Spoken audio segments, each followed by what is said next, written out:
మన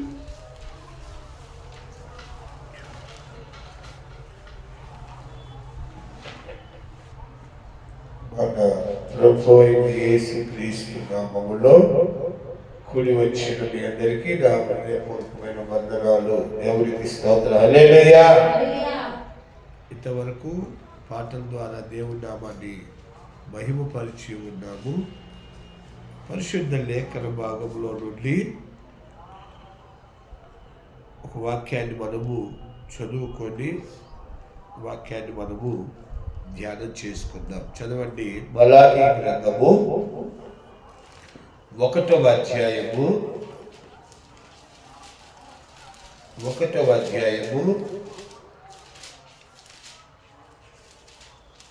6వ వాక్యాన్ని ఒకసారి మనము చదువుకుందాం.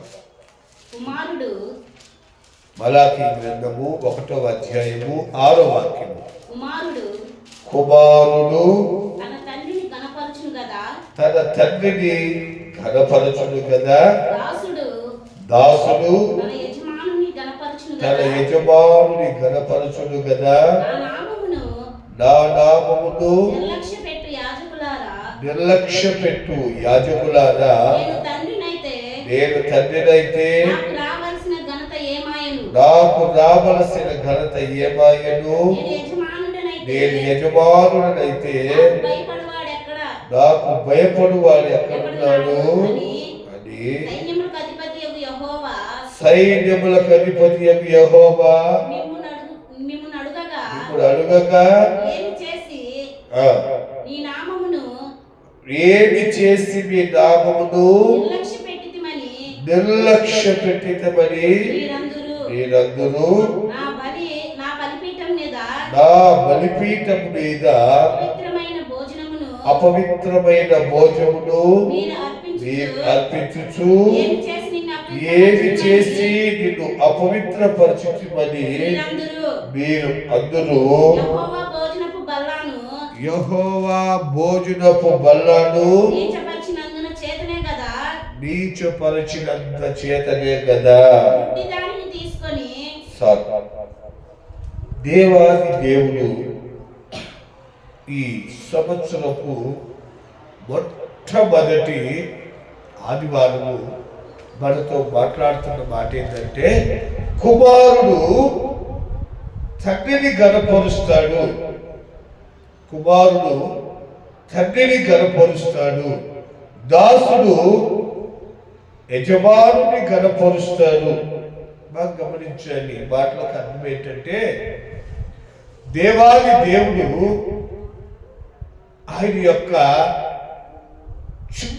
చివరి ప్రవక్త అయినటువంటి మలాకీ ద్వారా మాట్లాడుతున్నాడు. ఎన్నో పరిస్థితులలో ఎంతో మందిని కాచి కాపాడి విడిపించి రక్షించి రకరకాల ప్రజలను ఆయన ఎంతగానో ఆదరించి, ఇక ప్రవక్తల్లో చివరి ప్రవక్త అయినటువంటి మలాకీ ప్రవక్త ద్వారా ఈ మాట మాట్లాడుతున్నాడు.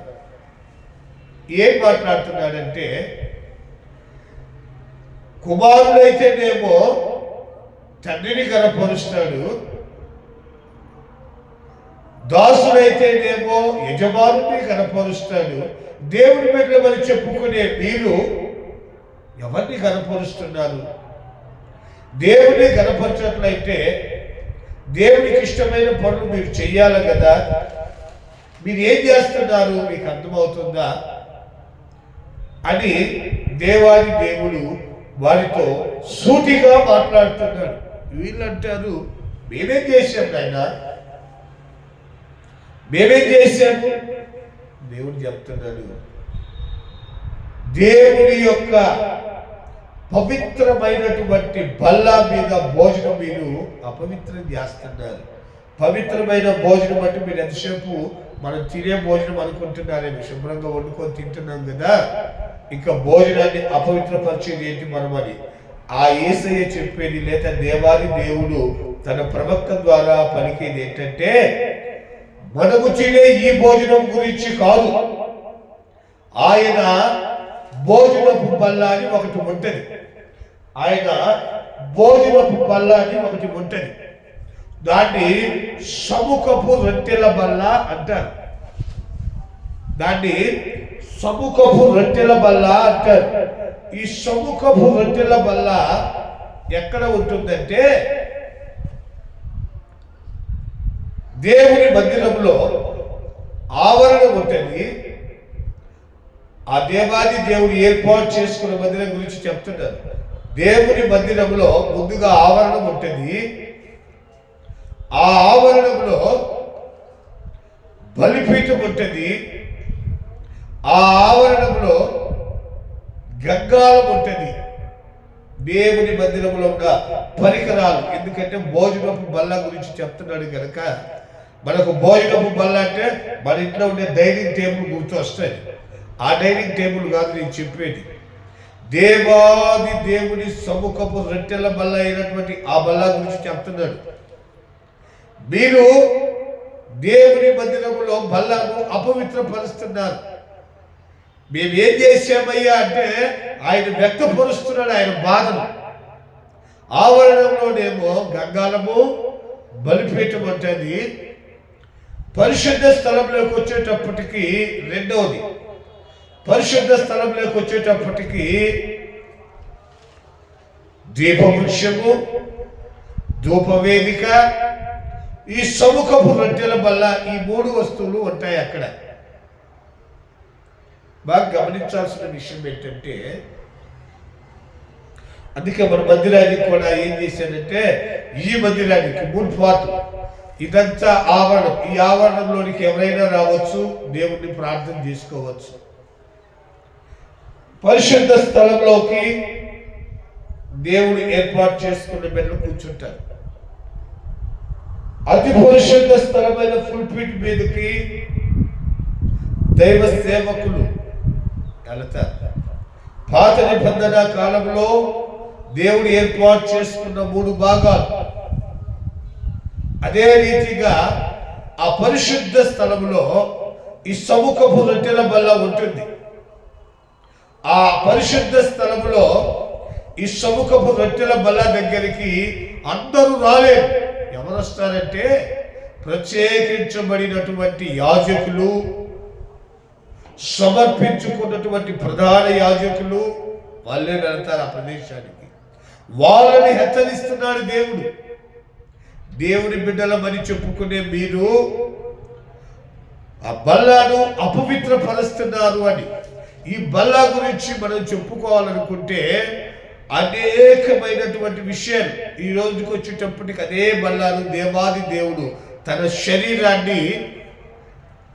శరీరాన్ని రెట్టగా మార్చినట్టుగా మనము సువార్తలలో చూస్తాం. విషయం ఏంటంటే ఈ యొక్క చివరి ప్రవక్త అయినటువంటి మలాఖీకి చెప్తున్నాడు, ఈ భోజనము అపవిత్రం చేసేస్తున్నారు మీరు. అది రొట్టెల బల్ల మాత్రమే అనుకుంటున్నారు, కానీ ఈ రొట్టెల బల్ల అపవిత్రతను నేను తీసివేసి నా దేహం అనేటువంటి ఈ శరీరాన్ని మీకు రొట్టెలుగా అప్పగిస్తాను. అది చిన్న వాళ్ళందరూ కూడా పరిశుద్ధులైపోతారు అని దేవుడు ఆయన అప్పగించబడేటువంటి ముందు రాత్రి దాని గురించి ప్రస్తావిస్తాడు. ఇది నా శరీరము, నన్ను జ్ఞాపకం చేసుకునే దానికి దీన్ని భుజించండి అని. ఇదే భోజనాన్ని ఇక్కడ యేసు ప్రభు పుట్టక మునిపే ప్రవక్తల ద్వారా ప్రస్తావించబడింది ఈ యొక్క విషయము. అక్కడేమో భోజనము అపవిత్రమైపోయింది. యేసయ్య దగ్గరకు వచ్చేటప్పటికి అపవిత్రుడైన మనిషి యేసయ్య శరీరంలో ఎప్పుడైతే పాలి భాగస్తుడిగా మార్చబడుతున్నాడో పవిత్రుడిగా మార్చబడుతున్నాడు, పరిశుద్ధుడిగా తీర్చబడుతున్నాడు. ఈ బల్లలో చేయాలంటే నీవు దేవుని నీతిని నెరవేర్చి ఉండాలి. బాప్తిస్మం అనేది తీసుకోవాలి. నువ్వు బాప్తిస్మం తీసుకోవాలంటే ముందుగా నీవు మారు మనస్సు పొంది ఉండాలి. చాలా క్రమాలు ఉంటాయి. ఇవన్నీ మనకు దేవుడు నూతన సంవత్సరం ఎందుకు తెలియజేస్తున్నాడంటే మీరు పరిశుద్ధులు. అందుకే దేవుడు అంటాడు, నేను పరిశుద్ధుడను గనుక మీరును పరిశుద్ధులై ఉండండి. దేవుని దృష్టిలో మనం పరిశుద్ధులుగా ఉండాలంటే మారు మనస్సు పొంది, బాప్తిస్మము పొంది, ప్రభు బల్లలో చేయి వేస్తూ, ప్రత్యేకత కలిగిన జీవితాన్ని జీవిస్తూ తండ్రి కొరకు మనం జీవించినట్లయితే ఆయన సన్నిధానానికి వెళతాం. అలాగా కాకుండా మన ఇష్టానుసారంగా మనము ప్రవర్తిస్తే దేవుని సన్నిధానములకు మనం వెళ్ళం. మన ఇష్టానుసారంగా ప్రవర్తించడం ఏంటో కీర్తన గ్రంథము 1వ అధ్యాయంలో రాసి ఉంచారు. అక్కడ మన ప్రవర్తన ఎలాగ ఉండాలో, మనం ఎలాగ జీవించాలో, ఎలాంటి పరిస్థితుల్లోకి వెళ్ళకూడదో ఆడ స్పష్టంగా కీర్తనకారుడు రాసి పెట్టాడు. మీరు జాగ్రత్తగా చదువుకోవాలని. చదవండి. అదండి, దుష్టుల ఆలోచన చొప్పున మీరు నడవద్దు. దేవుడు చెప్తున్నాడు. అపవిత్రత మేము ఏం చేసామయ్యా అంటే, కీర్తనకారుడు ఆ రోజుల్లోనే చెప్పాడు, మీరు దుష్టుల ఆలోచన చొప్పున నడువక,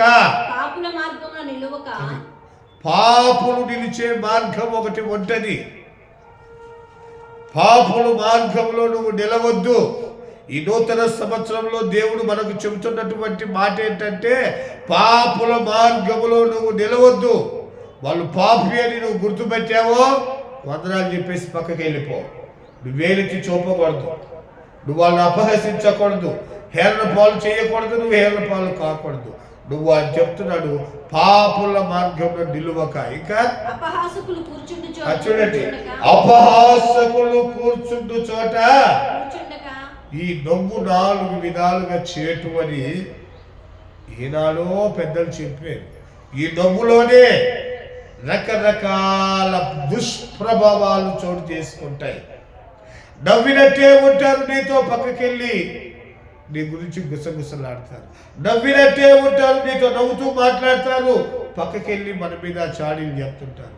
నీతో నవ్వుతూనే మాట్లాడతారు, చేయాల్సిన కార్యక్రమాలన్నీ చేస్తూ ఉంటారు.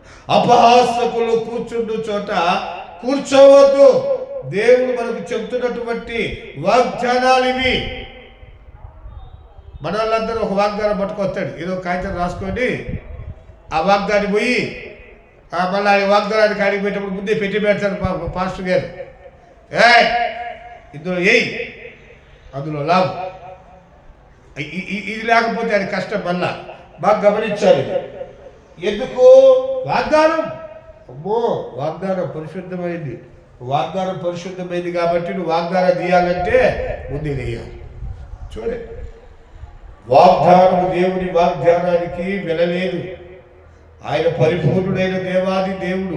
ఆయన చెబుతున్న మాట ఏమిటంటే, ఈ వాగ్దానాలు మీరు గుర్తుపెట్టుకోవాలి.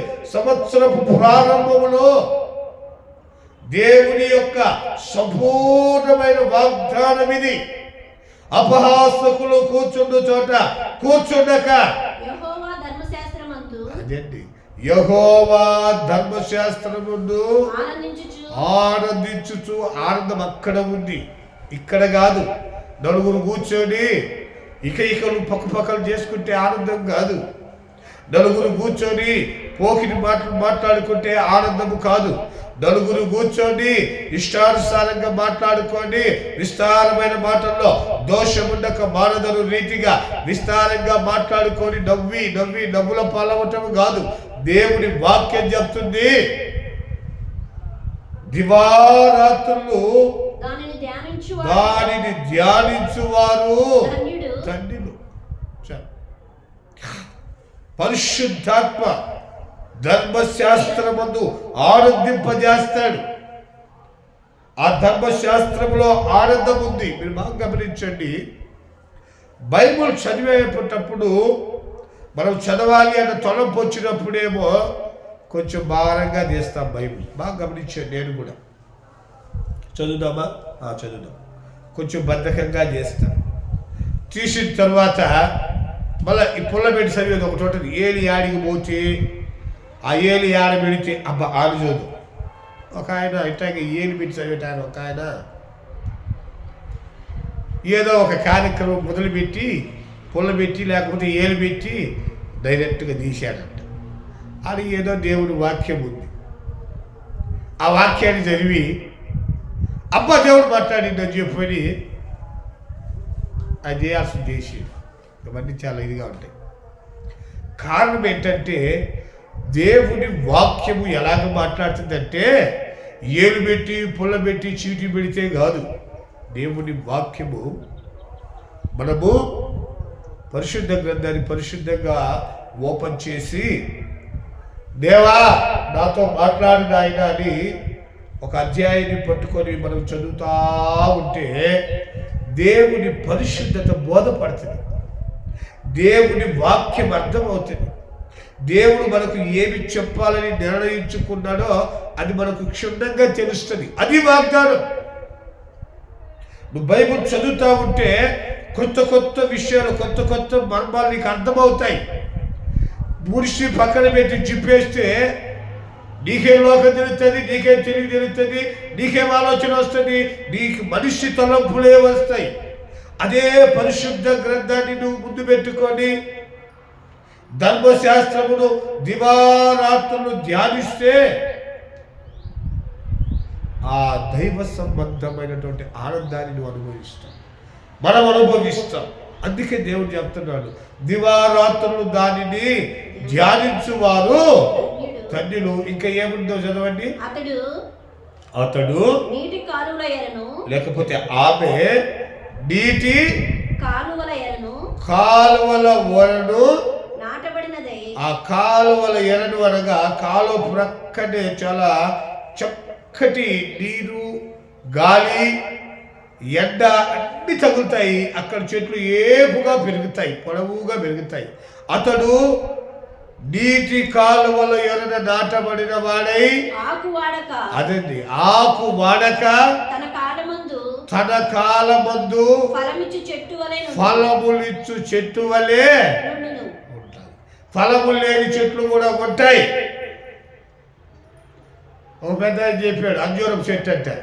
నేనంటాను అంజూరం చెట్టు బైబుల్లో మంచిదే కదా అంటే, ఏ మంచిది? యేసు ప్రభు ఆకలి కానీ అక్కడికి వచ్చేది.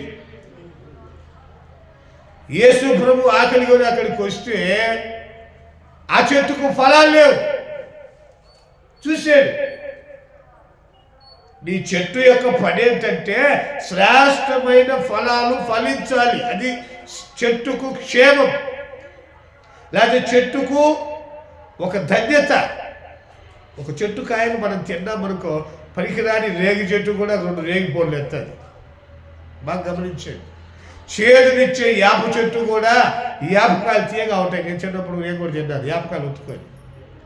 అది చెట్టు అంతా చేదే, దాని తాట చేదే, దాని ఆకు చేదే, దాని పుల్ల చేదే. బాగా గమనించాలి. మరి కానీ దోట్లో కూడా కొంచెం గుజ్జు పెట్టాడు మొదలని దేవాది దేవుడు. మరి మనిషి బ్రతుకు నిలువెల్ల చేరుతో నిండిపోతున్న దినాల్లో ఉండవు, ఫలాలు ఉండవు. ఆత్మ ఫలాలు ఏమిటో బైబిల్ రాసి వచ్చాడు. మరి ఒక మనిషి దగ్గర దేవుడు ఈ ఫలాన్ని ఆశిస్తే ఆ ఫలము ఉంటుందా అంటే, దేవుడు ఆ చెట్టు చక్కగా ఉంది, మంచి ఆరోగ్యంగా ఉంది, కావలసిన సంపద ఉంది, కావలసిన బ్రతుకుంది, ఏమైనా ఫలాలు ఉన్నాయో మరి దేవుడు అక్కడికి వెళితే అక్కడ చెట్టు పచ్చగా ఉందే తప్ప ఫలాలు లేవు.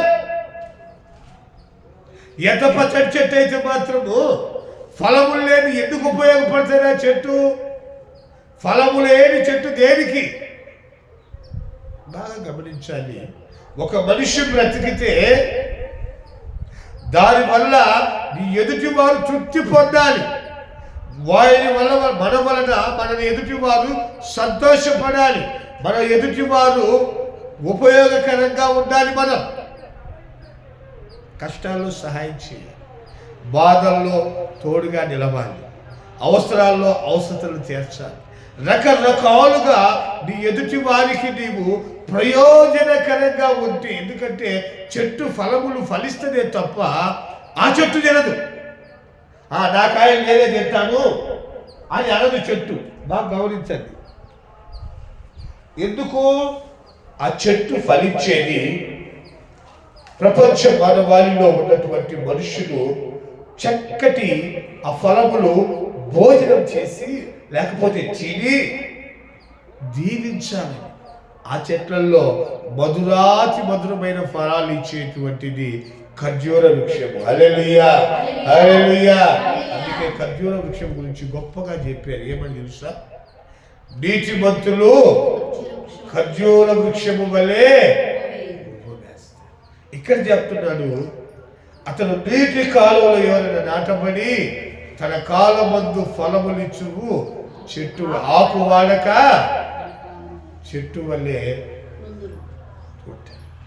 బాగా గమనించాల్సిన విషయం, ఈ నూతన సంవత్సరంలో దేవాది దేవుడు మనకిస్తున్న వాగ్దానం ఏమిటంటే నీతిమంతులమై మనం జీవించాలి. దేవుడు చెప్తున్నాడు, బల్ల అపవిత్రమైపోయింది పాత నిబంధనలో. ఆ బల్లాలో పవిత్రత లేకుండా పోయింది. అక్కడ దేవుడు హెచ్చరించేది మామూలు మనుషులు కాదు, యాజకులను, దేవుని బిడ్డలనబడిన వారిని, దేవునికి ప్రార్థన చేసే వారిని, దేవుని చిత్తానుసారంగా మేము జీవిస్తున్నాము అనేటువంటి నమ్మకము కలిగిన వ్యక్తులనే హెచ్చరిస్తున్నాడు. బల్ల అపవిత్రమైపోయింది. అపవిత్రపరచబడ్డానికి కొన్ని కారణాలు చెప్పారు. పరిశుద్ధపరచం అనేది యేసయ్య శరీరం. ఆయన శరీరాన్ని ఇప్పుడు బల్లా మీద పెట్టాడు. ఇది నా శరీరము, నేను వచ్చు పర్యంతం దీని నా జ్ఞాపకముగా మీరు దీన్ని తినండి. ప్రియమైన దేవుని బిడ్డలారా, దేవాది దేవుడు మనతో మాట్లాడుతున్నటువంటి ఈ మంచి వాగ్దానం ఏంటంటే అతడు ఆకవాడక నీటి ఓరల ఎదురు నాటబడి తన కాలమందు ఫలములిచ్చు చెట్టు వలె. ఇంకొక మాట కూడా చదవండి. నాకిందనే అతడు చేసినదంతయు సఫలమగును. ఇలాంటి మంచి వ్యక్తి, నీతి గల వ్యక్తి, మంచి కలిగిన వ్యక్తి, మంచి మనస్సాక్షి కలిగిన వ్యక్తి ఏ పని చేసినా ఆ పని సఫలమైతది, విఫలము కాదు. ఎప్పుడు నీతి కలిగినటువంటి క్రమము కలిగిన జీవితాన్ని జీవిస్తే, నీతి కలిగినటువంటి మంచి పనులు చేస్తే, నీతి కలిగినటువంటి దేవుని క్రియలలో పాలు పొందితే అతడు చేసినదంతా కూడా ఏ పనైనా చెయ్యి అది ఆశీర్వదించబడి ఉంటుంది. ఎందుకంటే అతడు నీతి తప్పడు, యథార్థతను వదిలిపెట్టడు, దేవుణ్ణి ముందు పెట్టుకుంటాడు, ప్రార్థన చేసుకొని ప్రతిదీ ప్రారంభిస్తాడు. కనుక అతడు చేసినదంతయు సఫలమవుతాడు. మనము చేసే ప్రతి పని ఈ సంవత్సర ప్రారంభంలో సఫలము కావాలంటే దేవుని వాక్యాన్ని ముందు పెట్టుకోవాలి, ఆయన వాగ్దానాన్ని ముందు పెట్టుకోవాలి, ఆయన చేసేటువంటి ప్రతి విషయాలను మనం జ్ఞాపకం పెట్టుకోవాలి. మన జనవరి ప్రారంభ రోజు అంటే 31 గంటలు దాటిన తరువాత మనకు ఒక వాగ్దానం చెప్పాను. ఏం వాగ్దానం చెప్పాను ఇప్పుడు మీరు చెప్పాలి. ఏ వాక్యం చెప్పాను, ఏ వాగ్దానం చెప్పాను? ఎవరో కొంచెం పోయారు, మళ్ళీ మొట్టుకుని మానేసారు. ఏమైంది చెప్పండి, గుర్తుండాలని కదా నా కోరిక మీకు. అంకై 4లో సగాన్ని చేయండి. 4లో సగం చేస్తే 2, 4, 5 తీసి చదవండి ఒకసారి. మనకు సంవత్సరపు వాగ్దానము మీరు పోయేటప్పుడు కేక్ కట్ చేసి అయిపోయిన తర్వాత 5 నా జనులు 5వ వాక్యం చదువు.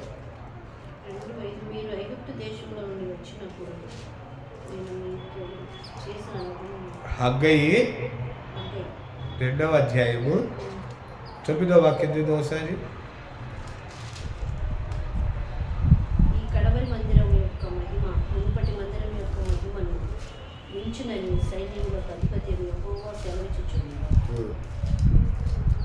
కనపడలేదా? దేవునికి స్తోత్రం. హగ్గయి 2:9లో ఉంటుంది, 2:5లో ఒక వాక్యం ఉంటుంది.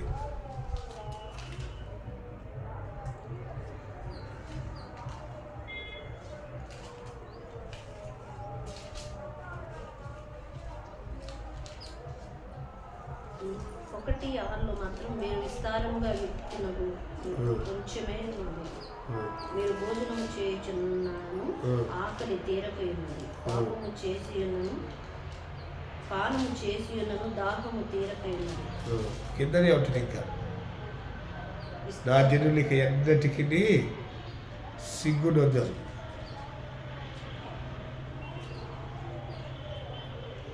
కాబట్టి ఎతుకుతా ఉండండి, కనపడుతుంది. హంగై తీసుకోండి, ఎతకండి. 2:8 అధ్యాయంలోనే ఉంటుంది. 2:5 ఒక మాట ఉంటుంది.